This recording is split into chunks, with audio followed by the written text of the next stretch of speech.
മുതൽ 10 വരെ നമ്പറുകൾ എഴുതിയ കാർഡുകൾ അടങ്ങിയിരിക്കുന്ന ഒരു പെട്ടിയിൽ നിന്നും ക്രമരഹിതമായ ഒരു കാർഡ് തിരഞ്ഞെടുക്കുന്നു. എക്സ് എന്ന ചരം സൂചിപ്പിക്കുന്നത് തിരഞ്ഞെടുക്കുന്ന ആ സംഖ്യ ആണെങ്കിൽ y ഈക്വൽ ടു 3x+2ന്റെ മാധ്യം എത്രയെന്ന് കണ്ടുപിടിക്കുക. y ഈക്വൽ ടു 3x+2ന്റെ മാധ്യം. ഇവിടെ 1 മുതൽ 10 വരെ നമ്പർ എഴുതിയിട്ടുള്ള കാർഡുകൾ അടങ്ങിയ ഒരു പെട്ടിയിൽ നിന്നും ക്രമരഹിതമായിട്ട് ഒരു കാർഡ് സെലക്ട് ചെയ്യാണ്. എക്സ് എന്ന് പറയുന്നത് the number on the card selected.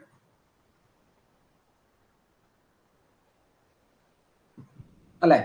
അപ്പൊ എക്സിന് പോസിബിൾ വാല്യൂസ് ഏതൊക്കെയായിരിക്കും? 1, 2 എക്സെട്ര അപ് ടു 10. അപ്പൊ അതിന്റെ നമ്മൾ 10 ആകെ ഉള്ളത് 1/10 അല്ലെ? X equal to 1, 2, 3 etcetera up to 10. നമ്മൾ എന്താ കണ്ടുപിടിക്കേണ്ടത്?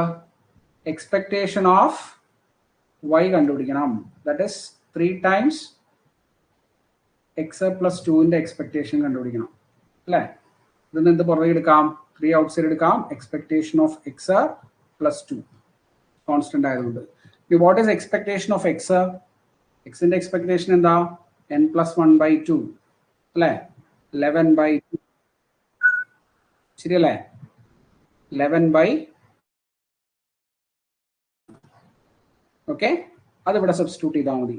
ദാറ്റ് ഈസ് 3 ടൈംസ് 11/2 + 2 കിട്ടും 33 + 4/2 37/2 എന്ന് കിട്ടും. ഓപ്ഷൻ ബി ആണ് ഉത്തരം. 37/2